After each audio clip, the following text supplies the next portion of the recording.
Fala pessoal, tudo bem com vocês? Nesse vídeo quero falar a respeito de como foi a minha experiência, ou melhor dizendo, a nossa experiência, minha e da minha esposa, quando a gente foi parado pelos policiais locais, no caso a polícia local. Eu ia dizer polícia militar, mas não tem nada a ver, né? Que aqui eles não são militares. Então quando a gente foi parado pela polícia local, Não, calma, já tô me perdendo um pouquinho aqui. Pessoal, vamos lá. Eu tô fazendo esse vídeo um pouco sem roteiro, porque eu gravei nesse mesmo dia o vídeo sobre a conversão da patente italiana, onde eu falei pra vocês, passando pra vocês as atualizações a respeito do meu processo, que finalmente foi finalizado. Caso você não esteja sabendo do que eu estou falando, eu posso deixar aqui no izinho, um dos lados, que não me recordo qual lado fica, ou na descrição do vídeo, ou até mesmo no primeiro comentário, para vocês estarem cientes de como está sendo o meu processo. Que no caso ele já foi finalizado, mas eu ainda não peguei a patente italiana. Porém, o processo finalmente já foi finalizado após 6 meses de espera, como haviam me informado. É isso, mas vamos para o foco do vídeo. Eu, sinceramente, achei que eu levaria mais tempo até ser parado pela polícia, porque eu dirijo de uma forma tranquila, não dirijo com muita velocidade, eu sou mais tranquilo, eu sou um motorista mais defensivo, vamos dizer assim. Eu nunca me envolvi em acidentes, na verdade só teve um acidente aqui na Itália que aconteceu, que também no Brasil foi a mesma coisa. Eu não fui o culpado e sim fui a vítima. Só que, já que aqui eles não ligam muito para a aparência do carro, que você compra e vende carros amassados e por aí vai, a mulher que bateu no meu carro era uma italiana e eu achei melhor não buscar consertar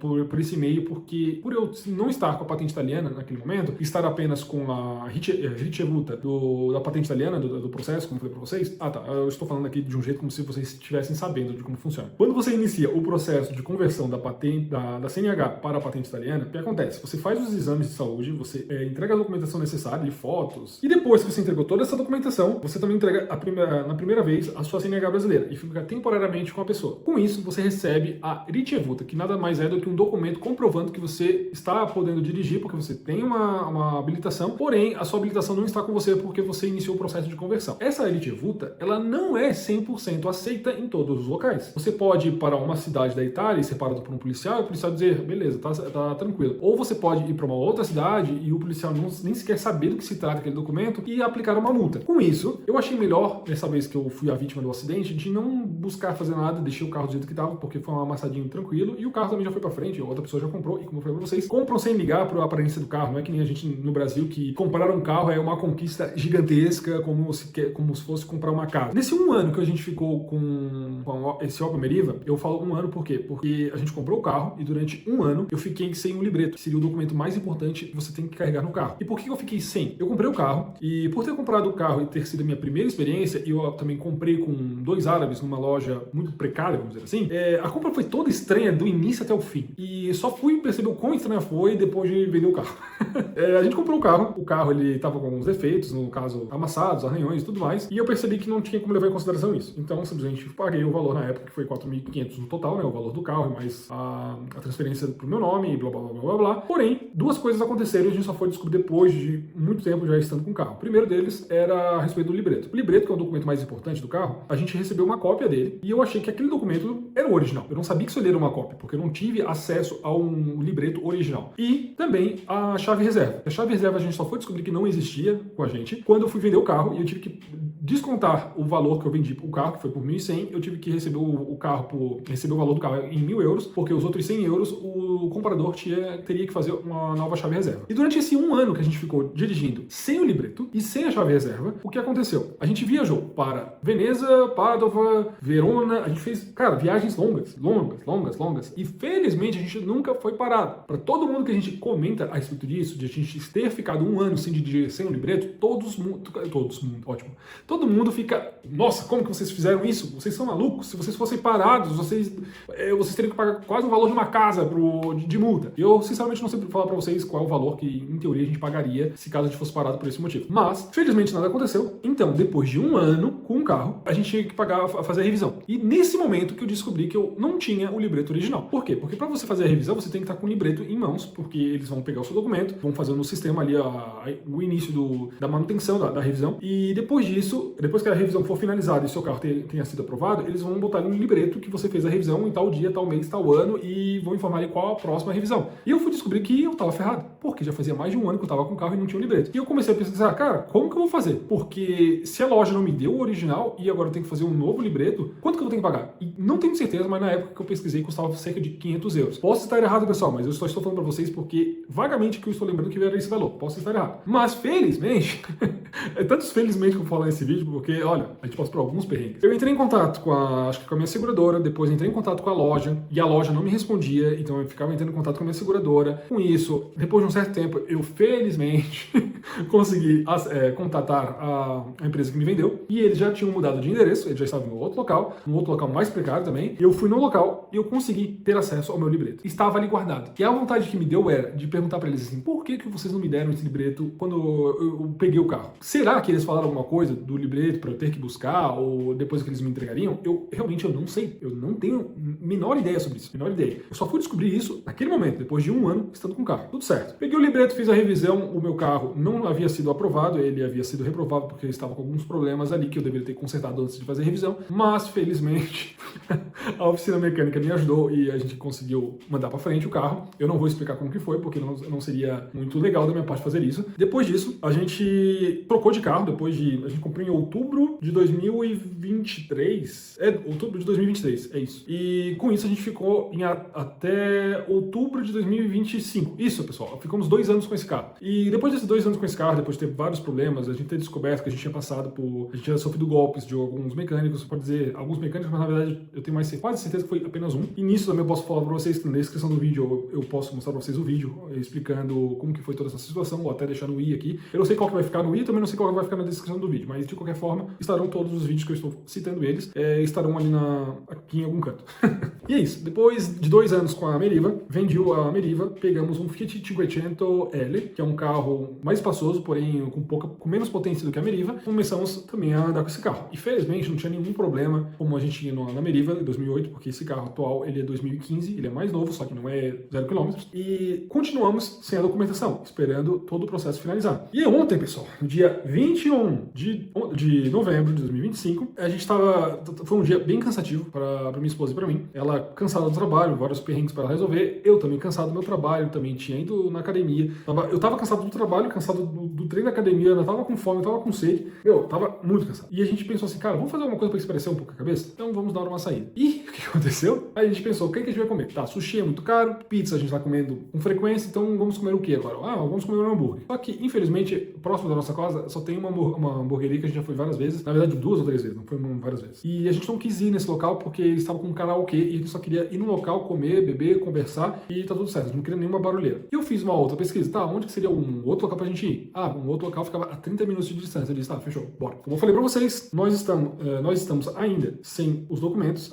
Eu só estou com a Rinite Vulta, então eu só posso dirigir com a Rinite Vulta. E estávamos indo pra esse restaurante e no caminho, quando já estávamos ali na metade do caminho, pelo Waze, que eu estava utilizando o GPS, tava ali o símbolo da polícia. E eu pensei, cara, tá o símbolo da polícia ali, mas deve ser uma coisa normal, qualquer. Pessoal, era uma blitz. Era uma blitz.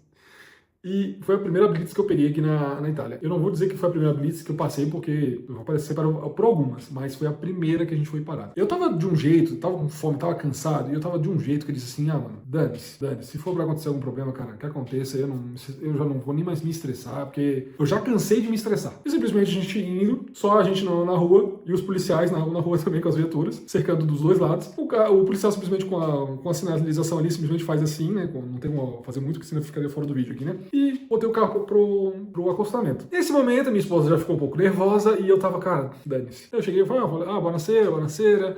Aí o policial foi lá, pediu documentação do carro, eu perguntei o libreto, daí ele falou sim, daí eu cheguei e entreguei o libreto, ele olhou, viu que o carro era recém-comprado e que tava tudo certo, e nisso ele fez a pergunta que eu não queria que ele fizesse. Patente italiana? Pessoal, eu simplesmente peguei minha Rinite Vulta, entreguei pra ele. Eu nem olhei pra cara dele, que eu nem queria nem olhar mais pra cara de ninguém, só queria sair daquele local. E quando ele pegou a Rinite Vulta, só deu pra perceber que ele deve ter olhado e disse assim, cara, que isso, cara? Que isso? Aí nisso ele chamou um outro policial que chegou do lado dele, e eles começaram a conversar, eu tentando acompanhar a conversa deles, mas ao mesmo tempo ouvindo o que a minha esposa tava falando, que ela tava nervosa, os dois falando sobre isso. E nisso, conversa vai, conversa vem, eles foram lá, pegaram um celular deles ali pra fazer alguma coisa pelo sistema deles, e com isso começaram a fazer alguma pesquisa ali envolvendo o meu nome, provavelmente, e também os meus documentos. E daí a pergunta deles foi, por que aqui nesse documento da Aritievuta tem uma data com uma assinatura, porém ali em cima também tem uma outra data com uma outra assinatura? Por eu já estar cansado e não estar com o meu italiano, vamos dizer assim, fluente, e também não estava muito bom naquele momento, a minha esposa assumiu esse momento e ela começou a falar, porque ela está falando de forma fluente, então ela nos ajudou nessa parte. E ela só simplesmente explicou para eles, olha, essa primeira data que é de baixo foi quando a gente iniciou o processo da conversão. E essa outra data foi de 2 dias atrás que a gente, acho que foi 2 dias atrás ou 3 dias atrás, tanto faz, que a gente recebeu a informação de que o nosso processo havia sido finalizado. Porém, o nosso processo já finalizou, a gente consegue dirigir, a gente só não tem um documento ainda, por isso a gente tem que utilizar a Aritievuta. E a gente ainda vai pegar a permissão para dirigir antes de receber a patente italiana. E, felizmente, os dois policiais tranquilos, os bichos bem gente boa, gentis, da forma deles, e é isso. Eles olharam aqui, olharam ali, olharam um pouco o carro, falaram ali com a gente, beleza, tudo certo, peguei os documentos aqui, boa serata e vamos que vamos. E é isso. Talvez não tenha sido a história que vocês estavam esperando, mas para a primeira experiência, de certa forma, ficou de uma forma inesquecível. É uma coisa que realmente eu não iria esquecer. É inesquecível mesmo. Eu não sei se você já passou por esse tipo de coisa, então comente aqui se você já passou por isso, ou o que aconteceu na sua situação, porque antes de ter acontecido isso comigo, com a gente, comigo com a minha esposa, havia um informado de que a Aritievuta, ela poderia não ser aceita, como eu falei para vocês no início do vídeo. Quando eu entreguei a Aritievuta para ele, eu disse, cara, decida o que tu quer fazer. Obviamente que eu não falei isso para ele, mas eu já fiquei esperando, né, cara? Decida o que tu quer fazer aí. Se eu receber mais uma multa, eu volto pro Brasil, eu saio daqui, eu desisto da vida, porque, mano, não dá. É multa atrás de multa, multas bestas, pessoal. Ah, tá, isso que eu também falei pra vocês. Só pra finalizar o vídeo, né, já que eu expliquei pra vocês como foi a situação, nós recebemos agora no mês de novembro 2 multas. E essas 2 multas foi por excesso de velocidade. Agora, qual é o excesso de velocidade? A primeira multa foi que o limite de velocidade era 40 e eu passei, eu acho, com 48 no radar. E recebi uma multa de quase 50 euros. Isso, né, se eu pagasse dentro de 5 dias. E a segunda multa que eu recebi no mesmo dia que a gente recebeu a ligação informando que o nosso processo havia sido finalizado, foi o dia que eu recebi essa segunda multa. E essa segunda multa eu tive que pagar 130 euros caso eu pagasse dentro de 5 dias, ou eu teria que pagar 180 euros se eu pagasse depois de 5 dias. Que eu me recordo, o limite de velocidade era 70 e eu passei em 82. Acho que foi uns 12 por hora, um pouquinho mais da velocidade limite. Enquanto no Brasil tem aquela questão da tolerância, né, de 10 a mais do limite, aqui não tem. Aqui não tem choro. Simplesmente passou, pagou. Então, eu não vou dizer que, nossa, eles estão errados. Cara, a lei é do Brasil. As leis são deles, eu simplesmente só vou seguir as leis, tá tudo certo. Cara, tem que pagar? Paciência. Para a próxima, eu vou ter que andar mais devagar. Vou ter que ficar mais ligado em relação aos radares. Porque a multa, muito provavelmente, as 2 multas que a gente recebeu, muito provavelmente foram num túnel. Porque a gente recebeu da mesma cidade, da cidade de... Pra não ficar citando o nome da cidade, né? Mas, provavelmente eu recebi estando no mesmo túnel. Por que eu talvez tenha recebido nesse túnel? Porque esse túnel, quando você passa por ele, a primeira deles, quando vai entrar, ele é 40 por hora, daí só vai aumentar lá na frente. Mas lá na frente é depois que tu vai no segundo túnel. E nesse segundo túnel é logo em seguida desse primeiro. E nesse segundo túnel tem ali também a velocidade máxima de 70 por hora. Então, muito provavelmente tem sido naquele local. Eu poderia verificar depois com exatidão, mas não quero fazer isso. Já foi. E vamos que vamos. Se você não for inscrito no canal, se inscreva. Se você não curtiu ainda o vídeo, pessoal, dá aquela curtida para ajudar o canal. Comente o que você achou, deixa de achar. Compartilhe para amigos ou familiares que têm interesse nesse tipo de assunto. E a gente se vê no próximo vídeo. E também não se esqueça de ativar o sininho para receber notificação dos próximos vídeos. A gente se vê no próximo vídeo. Grande abraço, tchau, tchau.